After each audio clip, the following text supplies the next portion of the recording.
Vancouver's Chinatown was not built as a destination. It was built as a lifeline. People who were pushed to the margins, shut out of opportunity, and told where they could and could not belong. But they built anyway, store by store, family by family. It pulsed, it worked, and it became magnetic.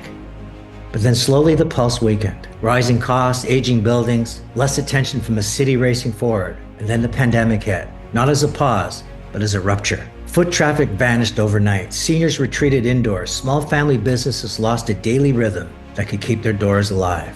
And this is how places unravel, not with demolition, but with absence.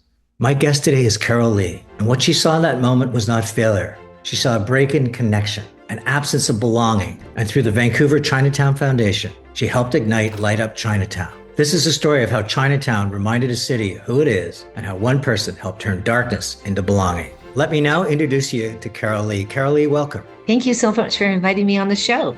I think there's a core word that's going to roar through this entire video, and it really is about community. So let's go back to 2012 when you created the Vancouver Chinatown Foundation. And at the time, what should have been a landmark, something of beauty, was in a state of decay.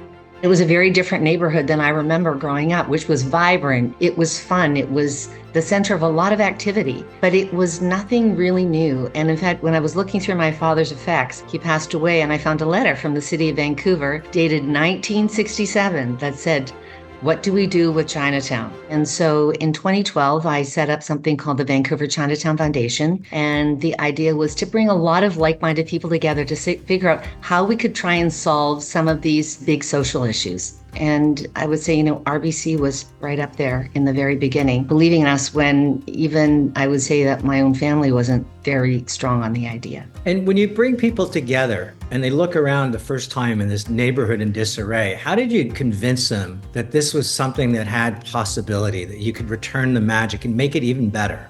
Well, we couldn't have done it without Carmen and Martin Thibodeau. I had put together a group for economic revitalization and he volunteered to be on it. It was a very tough task because even my father, who was no stranger to difficult challenges, said it's impossible. And I said, look, if we don't try and do it, who's going to want to do it? And so I tried to find people that had some sort of roots, that grew up and remembered Chinatown in its heyday and said, let's see if we can band together and try and revitalize this neighborhood. Fast forward now to the pandemic, where you're starting to get some wind at your back. Next thing you know, this hits, and almost overnight, anything you had created was really collapsing around you.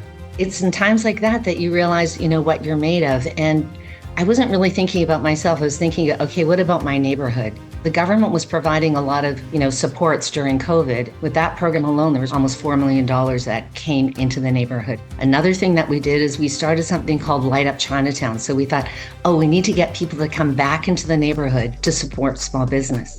RBC came to our rescue. It was 1 month before we wanted to have this event, and we didn't have any sponsors. And so they agreed with 4 weeks to go to be the presenting sponsor. And that first year, we had 5,000 people. The one thing we're good at trying to do is give people hope. And I think that the merchants were just overjoyed that there was this many people that wanted to come and support them. Once you have success, it's amazing. You get this momentum that people want to join. They're looking for things to support. So last year, we had our 5th year. We had 22,000 people, and it's become a signature event now in the city of Vancouver. Did it have a lasting impact? Did it start turning the tide from impossibility to possibility?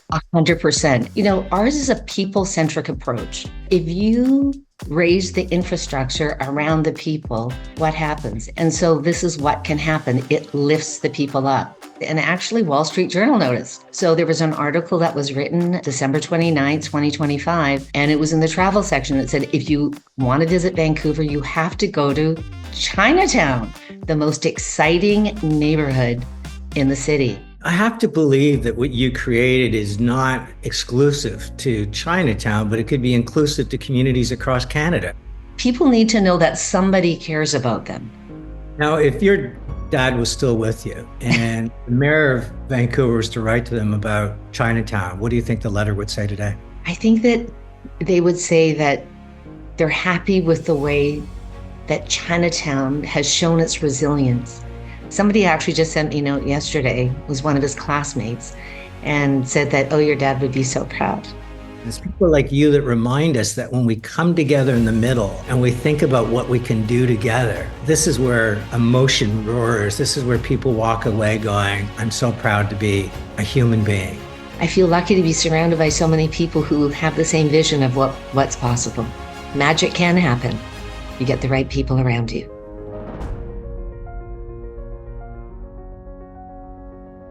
Carol Lee is a visionary force in our community, and truly, she is a standout human. Her energy, her vision, and the trust that she instills was nothing short of magical. I walked around a few blocks and I had never seen so many smiles, and I had never seen, Chinatown vibrating so much. And that was the best reward. It's an impact that ripples beyond the event. It's a deep feeling of heart and care. And she's the type of leader that is a visionary, but able to action change at the local level. And that's a special gift to have. The world needs more Carolees.